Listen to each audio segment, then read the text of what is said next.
Bonsoir à toutes, bonsoir à tous. Bienvenue dans le débrief. Le PLF 2025 est donc passé en première lecture à la Chambre des représentants après la discussion de plus de 500 amendements apportés à la version initiale proposée par le gouvernement. Et ce sont 171 députés qui ont voté pour, 56 contre et une abstention. Ce PLF, pour reprendre les termes de la présentation qui en a été faite par la ministre des Finances, repose sur 4 piliers. La poursuite du renforcement des piliers de l'État social, couverture médicale, aide directe, éducation, les suites, les conséquences du séisme à Al-Haouz, les inondations à côté de la région de Tata et autres. La consolidation de la dynamique de l'investissement et de la création d'emplois. La poursuite de la mise en œuvre des réformes structurelles, réforme de la justice, régionalisation avancée. Et quatrièmement, la préservation de la soutenabilité des finances publiques. Ce PLF, qui doit donc imprimer sa marque à l'année 2025, prévoit une croissance de 4,6%, un taux d'inflation de 2%, le gaz à $500 la tonne, une récolte de 70 millions de quintaux et une évolution de 3,2% de la demande extérieure. Est-ce crédible? Est-ce bien raisonnable? Nous en parlerons avec nos invités. Ce qui rend ce PLF encore plus intéressant est qu'il intervient avec une incertitude climatique et mondiale, géopolitique pour tout dire, accrue avec l'élection de Donald Trump. Et ce qui le rend intéressant aussi est qu'il soit l'avant-dernier PLF présenté par l'actuel gouvernement et sa majorité. C'est donc l'occasion de faire le point sur ce qui a été réalisé, sur ce qui est en cours de réalisation et sur ce qui n'a pas abouti. Avec nous pour en parler, Mohamed Bouhoussa, bonsoir. Merci d'être avec nous. Marhaba bik. Vous êtes professeur universitaire, ancien membre de la commission spéciale sur le modèle de développement, président du Forum des économistes du PPS et vice-président du mouvement Damir. Merci d'avoir accepté notre invitation. Bonsoir, c'est Bousta. Merci de m'accueillir ce soir dans votre émission. Marhaban, c'est Younes Mamar. Bonsoir, merci à vous aussi d'être avec nous. Vous êtes ingénieur, vous êtes membre du bureau politique du PAM, Parti Authenticité et Modernité, s'il était besoin encore de le préciser. Et vous êtes aussi ancien directeur général de l'ONE. Merci. Messieurs, marhaba, messieurs, merci d'être avec nous. Alors, avant de parler du PLF, est un projet gouvernemental qui est transmis au Parlement et le gouvernement vient d'être remanié. Globalement, votre avis sur la question? Alors, on commence par l'opposition ou par la majorité? Alors, on va commencer par la majorité. Très bien. Remaniement mi-mandat, c'est devenu relativement une tradition depuis bien longtemps. Mi-mandat, sans doute, en tout cas, l'objet qui le motive, c'est de pouvoir insuffler l'action gouvernementale. Et ce que je peux dire, en tout cas, pour ce qui est de l'architecture gouvernementale, il y a eu un renforcement par des secrétaires d'État et bien entendu, le changement de certains portefeuilles. Pour la partie PAM, comme vous savez, nous faisons partie du gouvernement. Nous avons des secrétaires d'État qui sont fils, et, pas encore filles, en tout cas les secrétaires d'État sont enfants du parti, qui viennent renforcer l'architecture gouvernementale des portefeuilles portés par nos ministères. Et au niveau des portefeuilles qui ont changé, nous avons deux portefeuilles qui sont assez importants et qui ont été, l'un au niveau de l'éducation supérieure. M. Midaoui est un enfant du PAM, a beaucoup travaillé, même en périphérie, avec le PAM. Et puis, on a la chance de pouvoir aussi attirer des sommités mondiales, en l'occurrence, Mme Sarrochni, sur la partie transition. En tout cas, l'idée, parce qu'il faut mesurer après l'acte, l'idée, c'est de pouvoir apporter une impulsion nouvelle à la politique gouvernementale et la loi de finances dont on va parler, on va être un des démembrements. Alors, je vous pose la question, mais différemment, Mohamed Ben Moussa, vous êtes d'Amir, vous êtes du PPS, mais vous avez été aussi membre de la commission supérieure spéciale sur le modèle de développement. Si Chakib Ben Moussa a quitté le gouvernement, si Meraoui a quitté le gouvernement, ils étaient votre président et votre père, PAIR, à la CSMD. Est-ce qu'on peut considérer que, à l'exception de M. Ben Moussa qui a été nommé par Sa Majesté à la tête du HCP, est-ce qu'on peut considérer que les ministres partants ont failli quelque part? Je pense que c'est une question qu'il faudrait plutôt poser au chef du gouvernement et non pas à un représentant de l'opposition. Laissez-moi dire d'abord mon plaisir de participer à cet échange avec Sil Mamar, dont je connais la compétence et la probité. Nous aurons certainement des points de divergence puisque nous appartenons à des blocs politiques pas opposés mais en compétition. Mais je pense que ce qui rejoint, qui peuvent converger malheureusement sur peu de sujets quand je vois la nature des politiques publiques qui sont mises en œuvre. Mais nous convergeons en tout cas sur l'intérêt national et la défense des grands projets de notre pays, de l'intérêt de nos compatriotes. Donc pour répondre à votre question plus précisément, j'avoue, d'abord, je dis aux nouveaux ministres et secrétaires d'État qui ont été nommés par Sa Majesté, je leur dis bon vent, bon courage, et je leur souhaite plein succès, parce que si le gouvernement de mon pays réussit, c'est tout mon pays qui réussit, et c'est au profit de mes compatriotes. Mais je dois dire qu'en dépit du fait que le remaniement est une pratique politique courante, en dépit du fait que la décision du remaniement appartient en dernier ressort à Sa Majesté le Roi, je dois dire que ce remaniement a suscité plusieurs interrogations. D'abord, il est relativement tardif, puisque les ministres nouvellement nommés secrétaires d'État, n'ayant aucune influence sur le projet de loi de finances 2025, finalement auront pour fonction de mettre en œuvre les politiques définies par leurs prédécesseurs, d'une part, et de préparer la dernière loi de finances, celle de l'année 2026. C'est aussi un remaniement qui est relativement surprenant quand on voit certains profils de ministres qui ne sont pas forcément en adéquation avec les secteurs qu'ils dirigent aujourd'hui. Et enfin, il y a un étonnement aussi que d'entendre le chef du gouvernement féliciter, louer les performances, les résultats de ministres qu'il a proposé de ne pas reconduire. Donc c'est assez contradictoire. En réalité, le point de vue du parti auquel j'appartiens, le parti du progrès et du socialisme, c'est que les problématiques de notre pays ne sont pas des problématiques de personnes, d'hommes ou de femmes au sein de l'exécutif, mais c'est d'abord et avant tout les orientations stratégiques du gouvernement, les politiques publiques qui sont mises en œuvre, et c'est là où il faut remanier. C'est la politique publique du gouvernement qu'il faut remanier, et non pas les hommes et les femmes qui le composent. Alors, puisque vous parlez du PLF, je reste avec vous, Mohamed Ben Moussa. C'est vrai qu'ils n'ont pas eu de prise, le nouveau ministre, sur le PLF. Alors, moi, je ne connais rien au PLF, je ne connais rien à la loi de finances, et nos téléspectateurs, ils connaissent certainement beaucoup plus, mais si vous deviez résumer, mais synthétiser, on entrera dans le détail plus tard, quelles seront les grandes évolutions, 3 ou 4 points, qu'il y a entre la LF passée, la loi de finances passée, actuelle, enfin celle de 2024, et le PLF 2025? La réponse est assez simple et assez brève, aucune évolution. Ah, on entre dans le vif du sujet. Le projet de loi de finances 2025, il s'agit toujours d'un projet. Il y a encore la discussion au niveau de la Chambre des conseillers, puis le retour à la Chambre des représentants, s'il y a modification, s'il y a amendement. Le projet de loi de finances 2025 est dans la parfaite continuité des 3 précédentes lois de finances, c'est-à-dire celles qui viennent sanctionner, concrétiser la politique du gouvernement. Comment est-ce qu'on peut caractériser ces 4 lois de finances ? Eh bien, elles sont marquées par, à mon avis, une erreur d'analyse économique, une erreur d'analyse en termes d'économie politique, qui est celle qui privilégie l'orientation ultralibérale et qui repose toute la stratégie publique sur la théorie du ruissellement.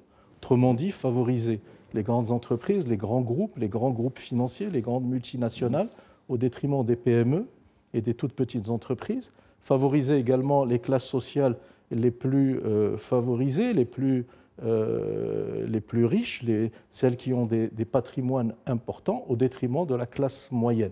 Évidemment, mon propos, je peux l'argumenter dans le cadre du débat à travers des mesures concrètes qui figurent dans les lois de finances précédentes et dans l'actuelle loi de finances. Et donc cette théorie du ruissellement qui considère qu'en favorisant cette pointe de la pyramide sociale, de la pyramide économique, et ensuite il ruissellera des avantages pour les autres, eh bien, c'est une théorie qui a failli, qui a démontré ses limites au Maroc, comme dans la plupart des pays qui ont adopté ce type de politique. Et on pourra, dans le débat, apporter des illustrations concrètes en termes de choix budgétaires et en termes de décisions de politique fiscale qui font que, effectivement, la classe moyenne et les TPME sont aux abonnés absents des priorités du gouvernement actuel. Younes Ma'amar, t'as smaati. Pour Mohamed Ben Moussa, il n'y a pas de différence. On favorise la charge est assez lourde. On favorise la grande entreprise par rapport à la TPME, à la PME. On favorise les classes aisées par rapport aux classes moyennes. On attend un ruissellement qui tardera peut-être à venir ou qui ne viendra jamais. C'est en effet, Mohamed nous fait un discours à charge, mais je crois qu'il est injuste. Je crois qu'il est injuste parce qu'il y a des éléments qui sont relatifs à la politique publique, comme il a été mentionné, mais il y a aussi des éléments, on en parlera sans doute, des éléments relatifs à la gouvernance de la politique publique. Par rapport à la politique publique, Je crois que c'est injuste de dire que c'est une approche du ruissellement, parce que ce serait ignorer ou ne pas donner toute l'importance qui a été faite dans le cadre de cette loi de finances et qui a une cohérence. Le seul point sur lequel je suis d'accord avec Hassim Moussa, c'est qu'elle est cohérente avec les lois de finances précédentes dans l'approche suivante. Premier point, c'est la problématique de l'emploi. Le deuxième point, c'est la problématique du pouvoir d'achat. Et les aménagements, tant sur les aménagements fiscaux, le dernier étant l'IR, les aménagements sur la TVA de l'année dernière et certains qui ont des dispositions de cette année, que sur certains autres aménagements dans le cadre de l'architecture de la PLF d'aujourd'hui, vont dans le sens de la préservation du pouvoir d'achat, y compris du pouvoir d'achat de la classe moyenne, et surtout des citoyens de manière générale, mais en n'excluant pas la classe moyenne. L'IR aura une incidence directe sur la classe moyenne, le dialogue social, idem. Donc de dire que c'est quelque chose qui n'a pas changé et qui reste dans une politique du ruissellement n'est pas juste, à mon sens. Maintenant, quand on a cette loi de finances et ce programme gouvernemental a une chose qui est une première dans l'histoire de notre pays, et qui est une première même par rapport à la doctrine de l'État social. D'abord, la première chose, c'est poser l'État social. Et s'il n'y a pas de convergence avec mon ami de gauche sur poser l'État social, c'est qu'en effet, il ne va pas y en avoir beaucoup. Mais je pense que c'est un point de sémantique. Ce qui est particulièrement courageux dans la mise en place de l'État social, et il y a des limites, il y a des jalons sur lesquels il faut être vigilant. C'est que, traditionnellement, pas l'État-providence, l'État social. C'est-à-dire l'État social via des outils qui permettent à ce que tous les enfants de ce pays puissent avoir accès à une santé, à une éducation, à une dignité, et être contributeur, partie prenante du décollage économique de notre pays. Traditionnellement, les politiques sociales sont financées par 3 éléments. On va voir l'Europe. La politique sociale de l'Europe, post-guerre, a été d'abord financée par les colonies. C'est un autre sujet. Mais que ce soit la France ou l'Angleterre... aussi un peu. Absolument. Est venu s'y ajouter le plan Marshall pour ensuite amorcer un décollage économique. C'est aussi parfois financé par un élément exogène, des ressources naturelles découvertes. Et c'est enfin amorcé, ou financé, ou pérennisé surtout, par une croissance. C'est-à-dire qu'in fine, le point de convergence, c'est d'avoir un État social dont on pose les jalons aujourd'hui, en termes de l'aide de l'État à enclencher cette dynamique, avec, in fine, une pérennisation qui ne peut se faire sans une croissance. Mais là, la nouveauté, c'est que l'amorce de cet État social n'a pas attendu l'élément traditionnel, attendant qu'il y ait une croissance pour pouvoir le faire, attendant qu'il y ait une ressource pour pouvoir le faire. L'amorce, et ça, c'est une vision du chef de l'État, de pouvoir enclencher le chantier de l'État social, le financer par du recours à des financements dont les durées de prescription doivent être limitées, que ce soit le financement par l'endettement, par la ressource publique, etc., pour oser à ce que la dynamique de croissance, qui est la condition nécessaire de pérennisation de l'État social, soit établie. Donc je pense qu'en cela, c'est vraiment un élément qui mérite d'être signalé et qui a un élément de courage. Là où se posera le challenge demain, maintenant qu'on a établi la ressource, c'est comment va-t-elle être le problème que réalisée. j'ai avec la majorité à chaque fois qu'elle est ici sur ce plateau, c'est qu'elle revient toujours quand on lui pose des questions sur ça. Vous prenez la parole tout de suite, Mohamed Ben Moussa. C'est l'État social, parler de l'État social, etc. Ce sont le projet du chef de l'État, comme vous dites, de Sa Majesté. Oui. Très bien. Maintenant, il y a le Conseil dans la Constitution, il y a le Conseil des ministres et le Conseil du gouvernement. Ce que fait le Conseil des ministres, présidé par Sa Majesté, on est d'accord. Ce sont l'État social. Mais il reste ce que fait le gouvernement et comment il procède et comment il décline ces politiques-là. Et parmi ces politiques, c'est les mesures fiscales. Mohamed Ben Moussa, sur la question de la fiscalité, je commence par vous. Les principales mesures fiscales proposées ou les amendements les plus importants qui ont été introduits? Peut-être, avant de répondre à votre question, voilà, je voudrais interagir avec Sema Ammar. J'ai deux convergences avec vous et plusieurs divergences. La première convergence, c'est que l'État social, effectivement, le concepteur, l'initiateur, la locomotive de ce projet de Rennes, transformateur de la société marocaine, c'est ni le gouvernement actuel, ni les gouvernements précédents, ni les prochains gouvernements, c'est Sa Majesté. C'est lui qui a cette vision, c'est lui qui a souhaité transformer la société en instituant l'État social. Et les prémices des politiques publiques qui s'inscrivent dans le cadre de l'établissement d'un État social ont commencé avec les gouvernements précédents, notamment à travers l'outil qui est important de la caisse de compensation. Je rappelle qu'au plus fort de la crise, le déficit de la caisse de compensation a atteint 58 milliards de dirhams. C'est quoi si ce n'est une politique sociale pour protéger les couches sociales les plus fragiles? Effectivement, d'autres couches sociales ont aussi en ont profité, mais c'est d'abord orienté vers les plus fragiles. Il y a également tous les différents programmes qui ont été mis en œuvre par les anciens gouvernements, le programme Teissir, le programme 1 million de cartables, le programme d'aide aux veuves, le programme d'aide aux handicapés, qui mobilisaient bon an mal an une enveloppe budgétaire de 5 milliards de dirhams, qui aujourd'hui ont été remplacés par le programme de généralisation de la protection sociale, qui évidemment est passé à une voilure plus importante, puisque le budget est de l'ordre de 25 milliards de dirhams en 2024.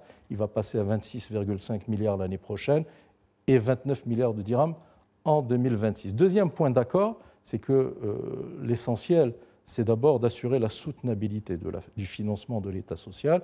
Et ça passe par le développement, effectivement, de la création de richesses et donc de la croissance.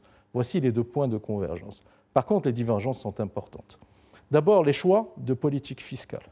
Le gouvernement a décidé de mettre en œuvre une réforme fiscale en 3 temps, un peu comme Jacques Brel, la valse à 3 temps. Or, cette démarche est par définition, avec le temps. Et par définition, c'est une démarche qui est injuste, parce que lorsqu'on fait des réformes fiscales, on demande des efforts à l'ensemble des citoyens. Et les efforts, lorsqu'on les demande, on doit les demander dans la même proportion et en même temps. Or, le gouvernement a décidé de mettre en œuvre une politique fiscale séquentielle en réformant l'IS en 2023, la TVA en 2024 et maintenant l'IR en 2025. Deuxièmement, le gouvernement a pris des décisions d'allègement de la fiscalité des bénéfices des entreprises et des sociétés en réduisant le taux de l'IS de 31% à 20% pour les entreprises qui réalisent un bénéfice net compris entre 1 million de dirhams et 100 millions de dirhams. Les petites entreprises, voilà pourquoi je parlais de l'erreur de la théorie du ruissellement, qui réalisent un bénéfice inférieur ou égal à 300 000 dirhams, payaient auparavant un IS à 10%. Maintenant, ils vont payer progressivement beaucoup plus, jusqu'à atteindre 20% en 2026. Et donc, vous voyez bien que les décisions sont plutôt favorables aux grands groupes et très peu favorables aux TPME. Je reviens maintenant sur l'impôt sur le revenu, avec le changement du barème, avec l'élévation de la première tranche de 30 000 dirhams annuels à 40 000 dirhams annuels, ce qui permet, avec le système des déductions des frais professionnels et des charges pour famille, d'exonérer de l'IR les revenus inférieurs ou égaux à 6 000 dirhams bruts par mois, et ensuite diminution du taux marginal de 38% à 37%. Au niveau du PPS, nous avons fait des simulations et on s'est rendu compte que ceux qui gagnent 6 000 dirhams vont économiser à peu près 150 dirhams net par mois en termes d'IR. Et ceux qui gagnent à peu près 10 à 15 000 dirhams vont économiser entre 450 et 500 dirhams. Et ceux qui gagnent 25 30 000 dirhams, ce qui est un salaire relativement élevé dans notre pays, l'économie en termes d'IR sera autour de 600 ou 650 dirhams. Et comme le système qui est proposé par le gouvernement ne joue pas le rôle de la progressivité de l'IR, eh bien, tous ceux qui ont des salaires très très élevés, ils vont bénéficier encore davantage. Ce n'est pas notre conception d'une politique fiscale juste. Par ailleurs, le gouvernement a décidé d'aller à contresens des recommandations des 3e assises de la fiscalité qui ont eu lieu en mai 2019 à Bouznera et à contresens des recommandations du nouveau modèle de développement en matière de politique fiscale. Et j'en prends pour exemple la multiplication des systèmes de retenue à la source à taux libératoire, qui sont aux antipodes de ce qui est recommandé par les 2 référentiels que je viens de vous indiquer et qui vident de sa substance l'impôt sur le revenu en réduisant l'assiette fiscale, en réduisant l'appréhension de l'ensemble des revenus catégoriels et en détruisant la progressivité de l'impôt. Voici quelques exemples et je peux en donner d'autres. Très certainement. Younes Ma'ammar, une réaction. Rapidement, l'antinomie dans ce que, à mon sens, dans ce que Ben Moussa vient de partager avec nous, c'est qu'on ne peut pas parler d'une augmentation de la recette fiscale qui a eu lieu avec des aménagements fiscaux, c'est-à-dire un abattement progressif. Le séquencement, il est discutable, ce n'est pas ça le sujet. Enfin, in fine, ce n'est pas ça mon propos. C'est qu'on a une augmentation de la recette fiscale à périmètre constant, périmètre de personnes imposables. C'est une quadrature du cercle. La réalité, ce qui se passe. Ne doit pas être constant. Justement, l'assiette fiscale doit s'élargir. C'est toute la finalité de la politique fiscale. C'est bien pour ça qu'il est clair que le revenu augmentant et la base, les barèmes descendants, ça ne peut être que la conséquence d'un élargissement de l'assiette fiscale. Donc, ou une plus grande efficacité de la DGI en matière de recouvrement. Arithmétiquement, terminez votre raisonnement, après vous réagissez, Mohamed Moussa. Arithmétiquement, il y a eu deux choses, à mon sens. Première chose, sur laquelle il y a eu une pression additionnelle, peut-être que l'intensité de cette pression est discutable pour assurer la pérennité sur le périmètre fiscal existant. Et il y a eu un élargissement qui va crescendo sur l'assiette sociale. Et l'élargissement sur l'assiette sociale, sur l'assiette fiscale, pardon, c'est en réalité l'élargissement graduel sur la partie de l'informel, qui est un élément qui n'est pas uniquement dû une conséquence de la politique fiscale, mais aussi de la politique sociale. C'est-à-dire que l'élargissement de l'AMO, tout à l'heure, on est passé rapidement sur l'augmentation des bénéficiaires de l'AMO, c'est une augmentation qui est tangible, qui est importante, et qui est une carotte permettant à l'activité économique informelle, qui représente 30% de notre PIB, de voir la pertinence de rentrer. Personne n'est d'accord sur les chiffres de l'AMO, de la protection sociale. Les bénéficiaires ont diminué, c'est Ma'ammar, je vous démontrerai pourquoi tout à l'heure. L'AMO, aujourd'hui, c'est injuste de dire que la base au-delà de quand on dit qu'on est à 80% de la population marocaine qui est couverte, n'est-ce pas? Quand on dit récemment, comme le CSE annonce qu'il y a en effet 8 millions ou 8,6 millions de Marocains qui sont hors de l'AMO, mais ça veut dire que c'est 22%. Ça veut dire que 80% le sont. Après, il faut creuser pour voir comment est-ce que l'élément résiduel puisse je peux vous répondre rapidement sur ce point-là, oui. Sur l'AMO. Alors, juste avant que vous répondiez, moi j'ai une remarque à faire, c'est que l'ancien ministre Ali Daïtaleb, de mémoire, avait parlé de 95 à 100%. Et vous avez un point de convergence. Voilà, et vous avez dit que le CSE dit 80%. Je reprends, c'est-à-dire que moi je ne suis pas...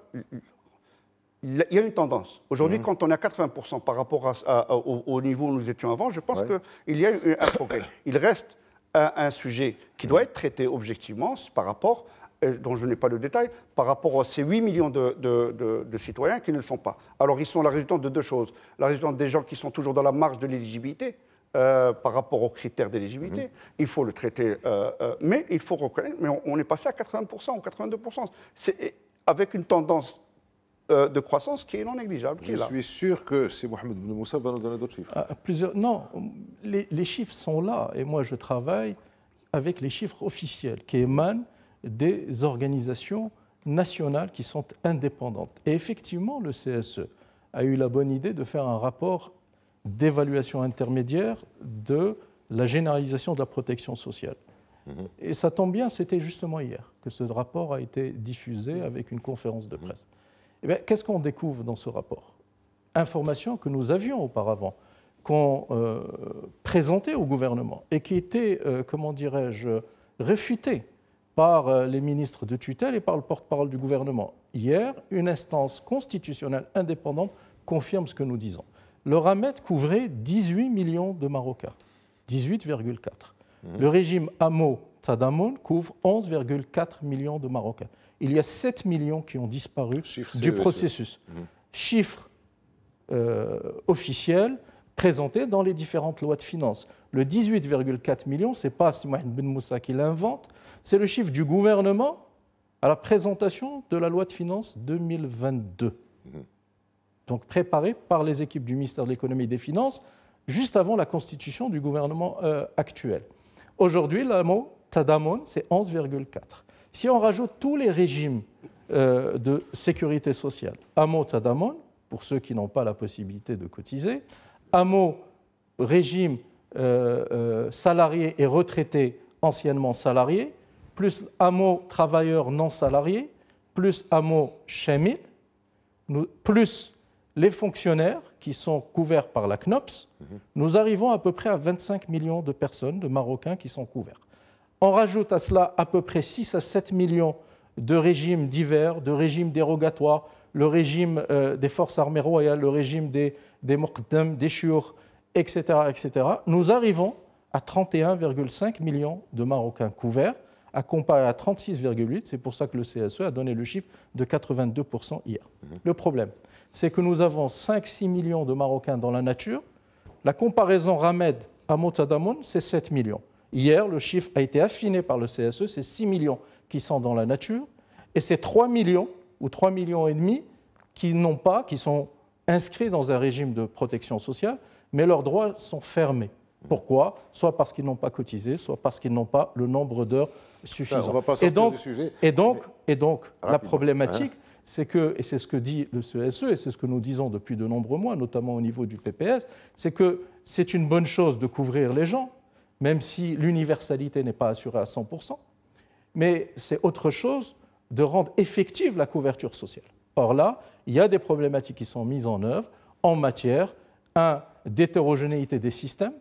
Il y a une inégalité, une injustice entre les différents systèmes en termes de cotisation, en termes de prestations. 2, il y a une problématique de qualité des soins de santé.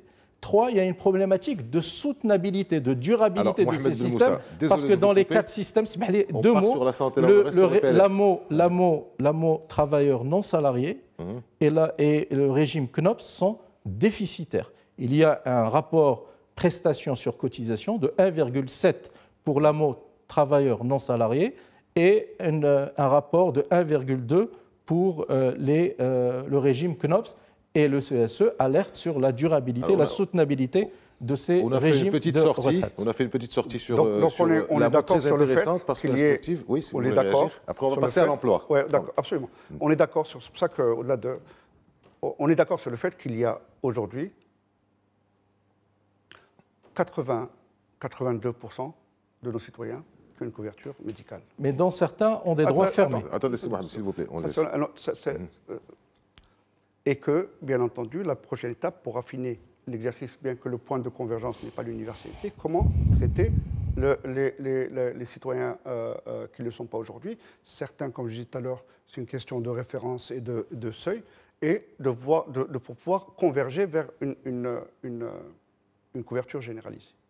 Le second sujet qui viendra, et c'est là où je suis d'accord avec vous, maintenant qu'on a traité, et mélanger les deux, à mon avis, c'est le premier sujet, c'est la couverture, l'accès à la couverture sociale, avec tous les nuances que vous avez partagées.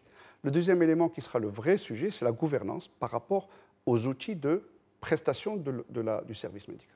Et c'est là où, comme je disais en introduction, au-delà de la politique de l'État social qui met les moyens, assurera in fine, ou doit assurer in fine une pérennité, c'est comment assurer que la gouvernance de ces secteurs qui sont d'abord éminemment capitalistiques, qui sont des secteurs où le secteur privé entre, mais sur lequel il faut être vigilant sur une gouvernance qui permet de préserver le service et de préserver ce sur quoi notre pays, et je prêche un converti étant membre de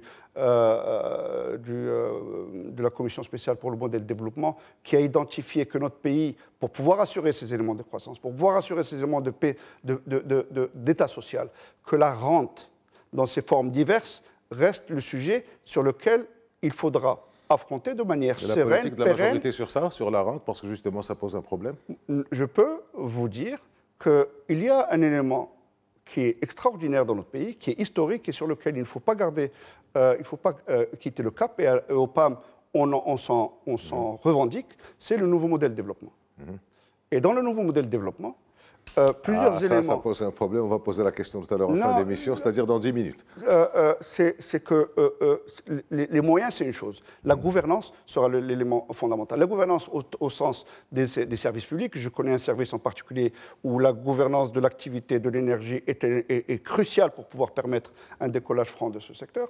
Quand on dit dans notre pays, et on va parler de l'emploi tout à l'heure, donc je garderai cet indicateur par rapport à l'emploi, mais la vigilance par rapport à la gouvernance notamment de ces secteurs nouveaux dans le sens où on ouvre la contribution du secteur privé, la santé, l'éducation, et qui sont des secteurs éminemment à caractère social éminemment fort, sera demain le vrai challenge pour pouvoir en assurer une pérennité. Donc les 80% de couverture est un bon score par rapport à nous étions. Il faut l'affiner, il faut le généraliser, il faut qu'il y ait la santé est importante. Avec votre autorisation. Parce que c'est comme ça que le débat... pas 15 secondes, s'il vous plaît, parce qu'il faut passer à l'emploi. C'est comme ça que le débat est intéressant. Ne restez pas focalisés sur les 82% et plutôt concentrez vos efforts. Je dis vous, c'est-à-dire le gouvernement... Vous avez vu que j'ai parlé de la gouvernance. Sur l'effectivité. La généralisation.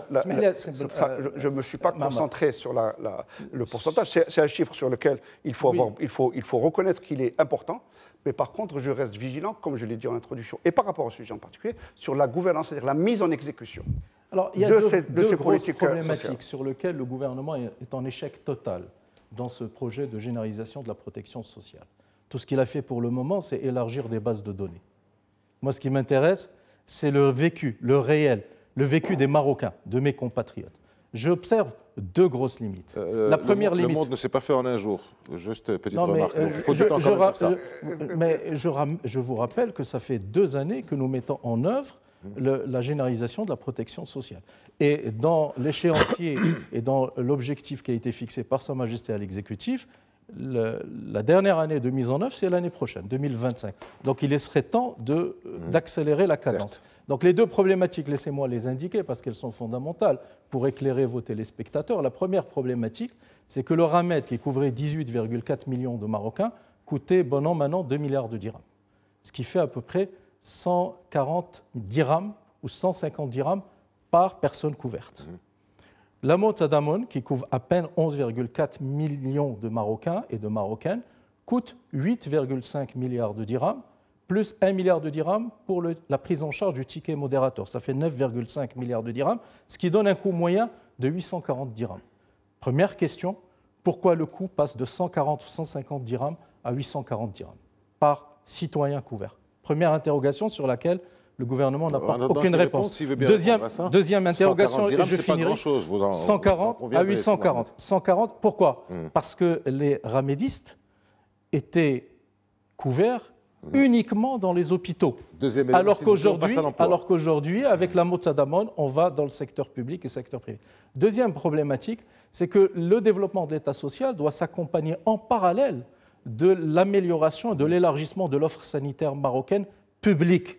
Or, ce qu'on constate, et ça a été souligné hier à juste titre par mon ami Ahmed Rida Chami, président du CSE, c'est que 96 à 97% des personnes inscrites à l'AMO, travailleurs salariés ou retraités, salariés, et travailleurs non salariés, vont dans les cliniques privées.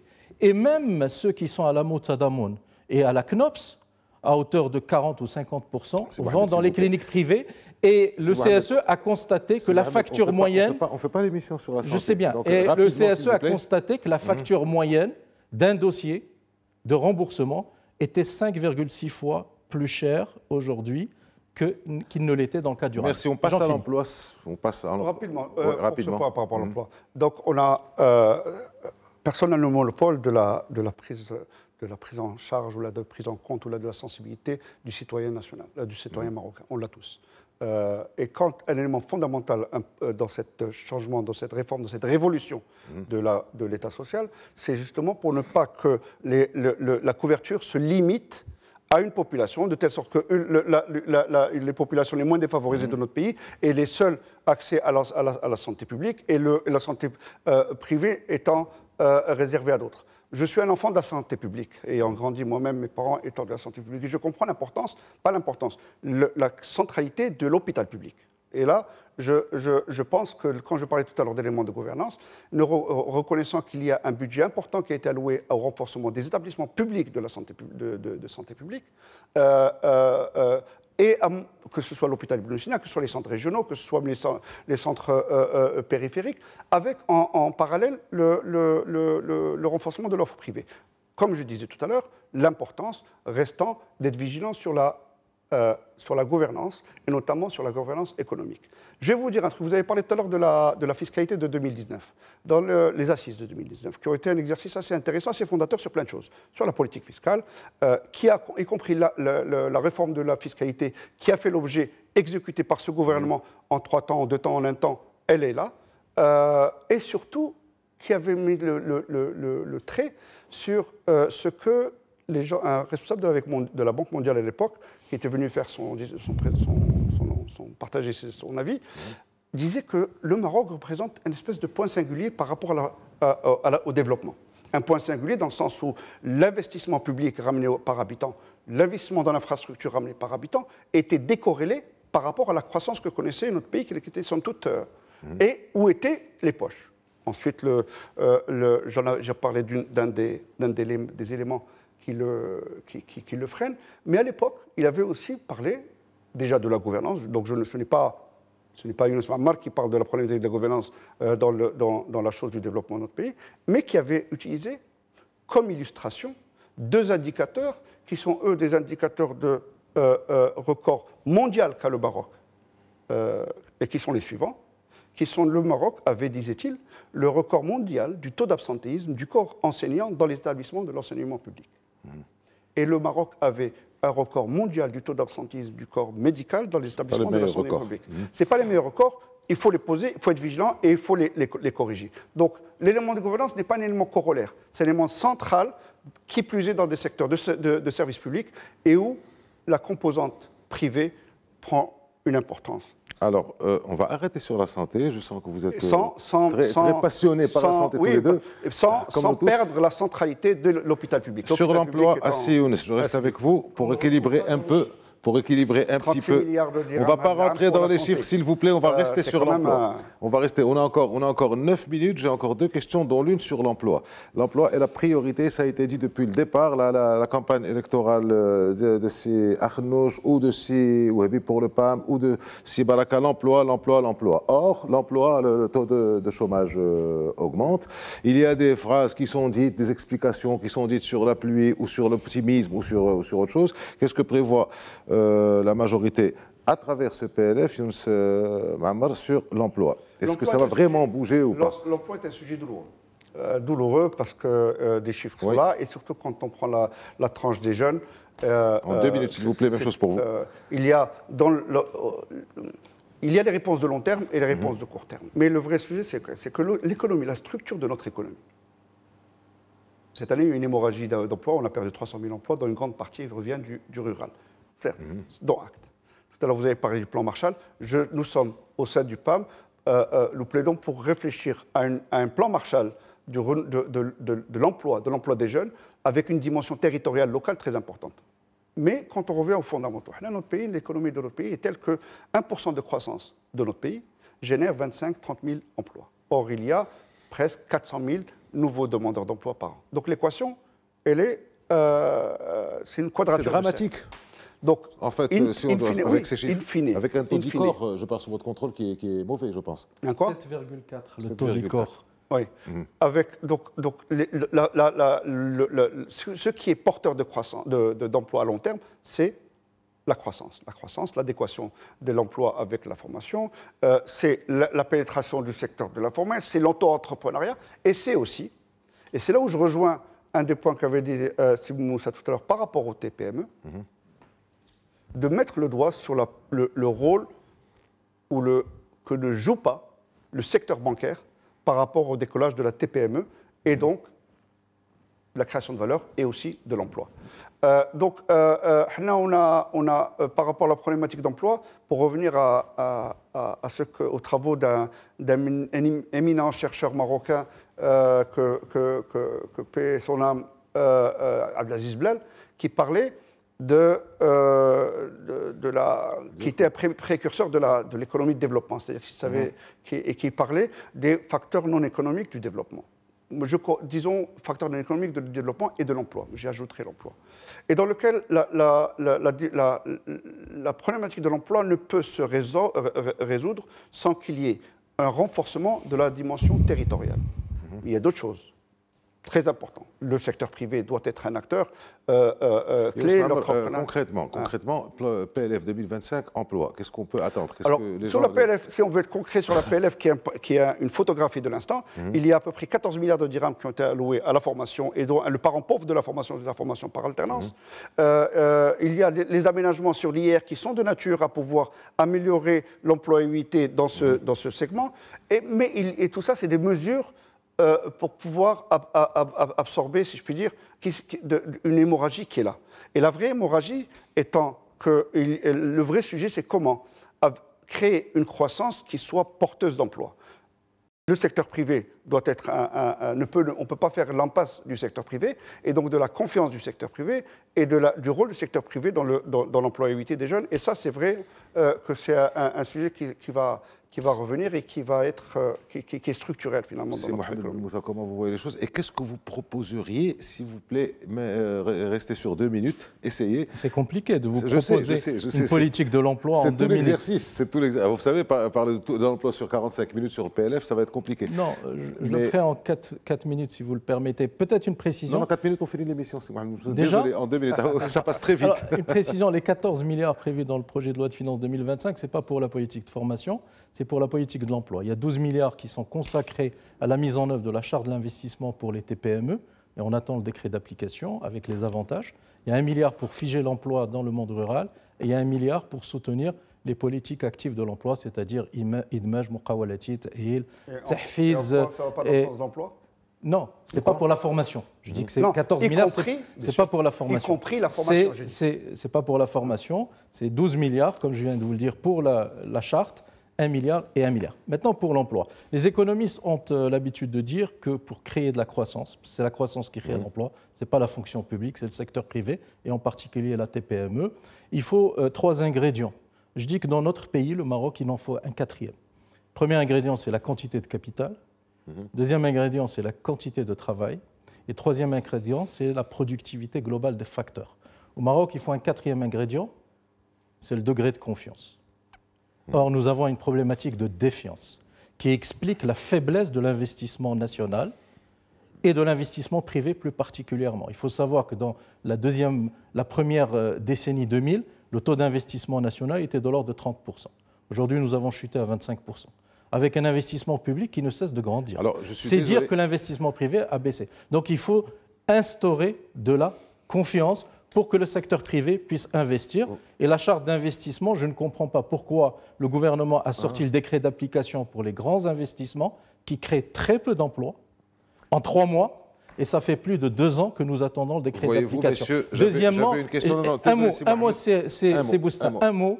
Deuxièmement, le gouvernement, le chef du gouvernement, dans la loi de finances, on nous dit nous avons fait une étude pluridisciplinaire, plurifactorielle, plurisectorielle sur l'emploi et on a un plan d'action.